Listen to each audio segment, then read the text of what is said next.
الحمد لله رب العالمين وبه نستعين والصلاة والسلام على نبينا محمد وعلى آله وصحبه ومن تبعهم بإحسان إلى يوم الدين أما بعد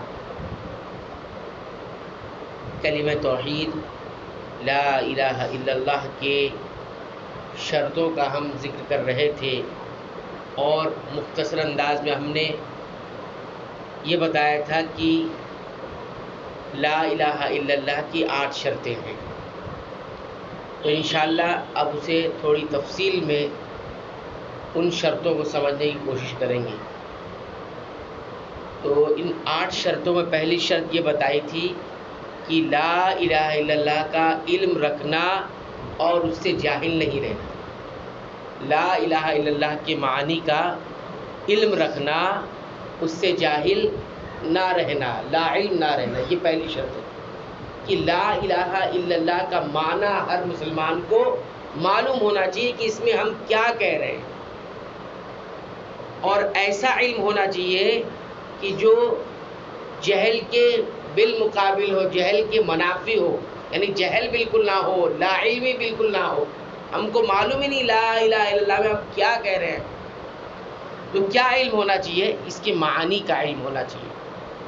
معانی کا علم 2 انداز سے ہم نے بتایا تھا. ایک یہ کہ ایک بات ہم اس میں نفی کر رہے ہیں، انکار کر رہے ہیں، اور دوسری بات ایک چیز ہم ثابت کر رہے ہیں، اقرار کر رہے ہیں. اور کیا چیز جاننا اس میں ضروری ہے؟ معانی کے ساتھ ساتھ جو نفی اور اس بات میں ہے، وہیں ساتھ ہی ساتھ ہمیں اس حقیقت کا بھی علم ہونا چاہیے جو جس حقیقت کی طرف یہ کلمہ ہماری رہنمائی کرتا ہے. یہ کلمہ ہمیں جس حقیقت کی طرف لے جاتا ہے اس حقیقت کا بھی علم ہمیں ہونا چاہیے. یعنی وہ ہے اللہ کی توحید. اللہ کی توحید یہ کلمہ ہمیں بتاتا ہے، اور یہ بتاتا ہے کہ عبادت میں اللہ رب العالمین یکتا اور تنہا ہے. یعنی صرف اور صرف خالص اللہ ہی کی عبادت کی جائے گی. کسی قسم کی کوئی عبادت اللہ کے علاوہ کسی اور کی نہیں کی جائے گی. یہ حقیقت ہے جو یہ کلمہ جس حقیقت کی طرف ہمیں لے کر جاتا ہے. اس کا بھی علم ہونا چاہیے. پورے دین کو اللہ کے لیے خالص کر لیا جائے، اور وہیں پر اس بات کا بھی علم ہونا چاہیے. ابھی ہم نے کیا بتایا؟ معنی کا علم ہونا چاہیے اقرار اور انکار کے ساتھ. اسی طرح اس حقیقت کا جس حقیقت کی طرف یہ کلمہ لے جاتا ہے، ساتھ ہی ساتھ پورے دن کو خالص کرنا.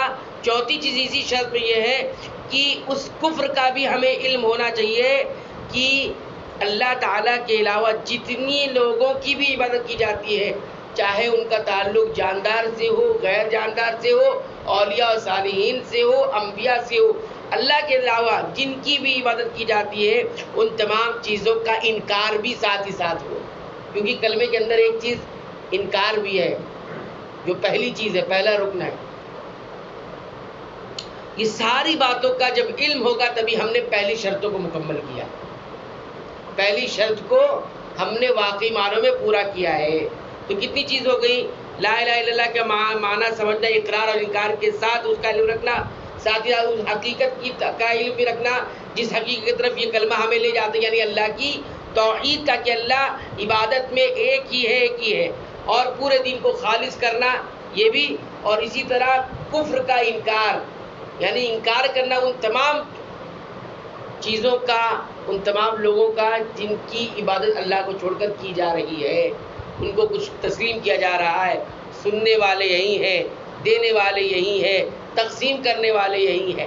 اس ساری باتوں کا جیسا کہ بہت ساری آیت میں یہ سارے معنی واضح ہوتے ہیں. ہم جو یہ شرط ذکر کر رہے ہیں یہ کہاں پر ہے اس کا ہم دلیل ذکر کرتے ہیں. پہلی دلیل ہے سورۃ الاعراف کی آیت نمبر 59 میں اللہ فرماتے ہیں اعبدوا اللہ، تم اللہ ہی کی عبادت کرو. بات پوری ہو جاتی، لیکن آگے اللہ تعالیٰ کہتے ہیں ما لکم من الہ غیر. اس حقیقت کے ساتھ اس کو جانتے ہوئے کہ اس کے علاوہ تمہارا کوئی معبود ہے ہی نہیں. معبود تو تھے نا، لیکن اللہ تعالیٰ کیوں کہہ رہے کوئی معبود نہیں ہے؟ یعنی حقیقی معبود وہ اللہ ہی ہے. بہت سارے معبود لوگوں نے بنا رکھے، وہ معبود نہیں ہے. تو اعبد اللہ کہہ کر بات ختم کر دی جاتی، لیکن شرک کا شائبہ موجود تھا. پھر کہا ما لکم من الہ غیرہ، اس حقیقت کا علم رکھتے ہوئے کہ تمہارے لیے اس کے علاوہ کوئی اور معبود ہے ہی نہیں.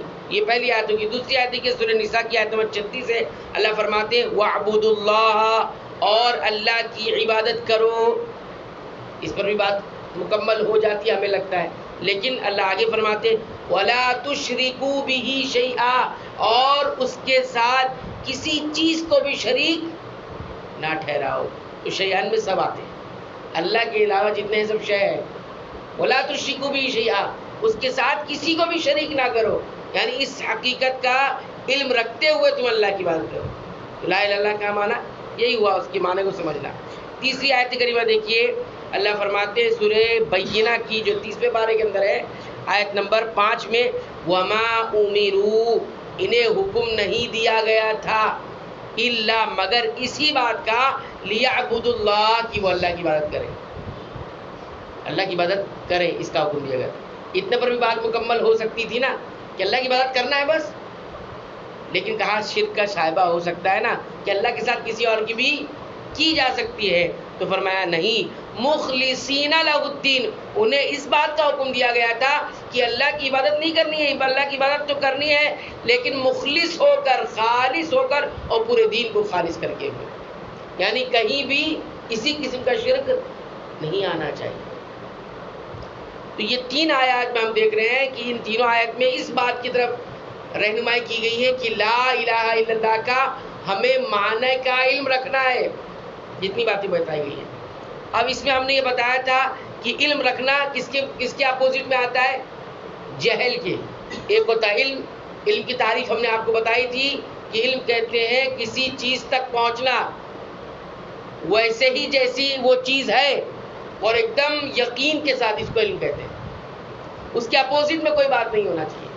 آپ کو صحیح ترین کسی چیز کا علم ہو جائے، یہی علم ہوتا ہے، ایک دم جیسی وہ چیز ہے.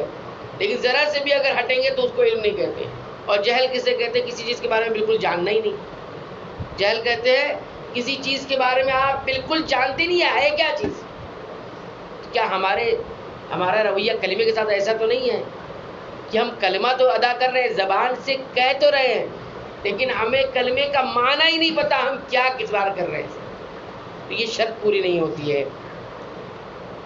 تو کہتے ہیں کہ جو جہل کے اپوزٹ میں آتا ہے علم، اس کا معنی یہ ہے کہ صحیح ترین علم رکھنا اور صحیح طریقے سے اچھی طرح اس کو سمجھنا، تاکہ اس کلمے سے آپ جہلوں کے راستے سے اور جہل سے دور ہو جائیں. ہم جاہل نہیں ہیں لا الہ الا اللہ سے، کہ ہمیں پتہ ہی نہیں ہے کہ لا الہ الا اللہ کا کیا معنی ہوتا ہے، ہمیں پتہ ہی نہیں ہے کہ لا الہ الا اللہ کے کیا تقاضے ہوتے ہیں. اگر کوئی انسان اس کلمے کو کہے گا، ادا کرے گا بغیر اس کے معنی کو کہ علم رکھتے ہوئے اور بغیر اس کے تقاضے کو جانتے ہوئے، تو یہ اس کو یاد رکھے کبھی نفع نہیں دے گا. وہ کتنی بھی عبادتیں کر لے، کتنا ہی اچھی زندگی دنیا میں گزار لے، لیکن اسے پتہ ہی نہیں تھا کہ لا الہ الا اللہ کا صحیح معنی کیا تھا، اس کے کیا تقاضے تھے، تو اس کو یہ چیز نفع نہیں دے گی. اللہ قرآن میں فرماتے ہیں فَاعْلَمْ أَنَّهُ لَا إِلَهَ إِلَّا اللَّهُ. آج فجر میں بھی یہی آیت تلاوت کی گئی ہے. فَاعْلَمْ أَنَّهُ لَا إِلَهَ إِلَّا اللَّهُ. سورہ محمد کی آیت نمبر 19 ہے کہ علم رکھو کہ اللہ لا الہ الا اللہ کا.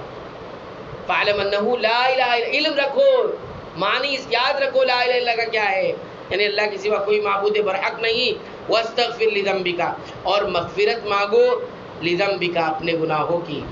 وَلِلْمُؤْمِنِينَ، مومنوں کے لیے بھی مغفرت مانگو. وَالْمُؤْمِنَاتِ، اور مومنہ عورتوں کے لیے بھی مغفرت مانگو. تو مغفرت کی دعا استغفار کرنے سے پہلے علم کا ذکر اللہ رب العالمین نے کیا. پہلے علم رکھو، تمہاری مغفرت کام نہیں دے گی جب تک تمہیں لا الہ الا اللہ کا علم نہیں ہوگا. تو اللہ تعالیٰ نے علم کو پہلے شروع میں کیا، جو کہ بنیاد ہے، اساس ہے.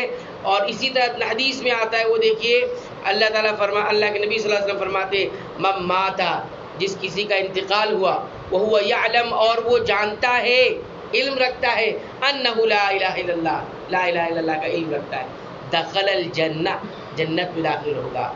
فاشترط العلم، اللہ تعالیٰ نے یہاں پر کس کی، اللہ کے رسول صلی اللہ علیہ وسلم نے کس چیز کا شرط لگائی ہے؟ علم کی شرط لگائی ہے. من مات وہو یعلم، جانتے ہوئے کہ اللہ کے سوا کوئی معبود حقیقی نہیں ہے، اس پر اس کا انتقال ہوتا ہے، تب جا کے دخل الجنہ، جنت میں داخلہ ملے گا۔ آپ پڑھتے ہیں لا الہ، لوگ پڑھتے تھے اس لیے ہم بھی لا الہ الا پڑھتے ہیں۔ آج کل عبادتیں بھی ایسی ہو گئی ہیں، آج کل عبادتیں بھی ایسی، کوئی پڑھا دے ہم کو، ہم پڑھ نہیں سکتے، یہ مزاج بن گیا لوگوں کا، کوئی پڑھا دے ہم کو، کوئی دعا نہیں یاد کرتے، کوئی سورت نہیں یاد کرتے، کوئی ہے پڑھا دے گا ہو جائے گا۔ اتنی جہالت عام ہو گئی ہے، اتنا ہم دین سے دور ہو گئے، یا یہ کیوں کہہ لیں کہ اتنا دین سے ہم بیزار ہو گئے ہیں، اتنی دین سے ہماری رغبت ختم ہو گئی ہے کہ ہم کوئی چیز یاد بھی نہیں کرتے، کوئی چیز پڑھتے بھی نہیں خود سے۔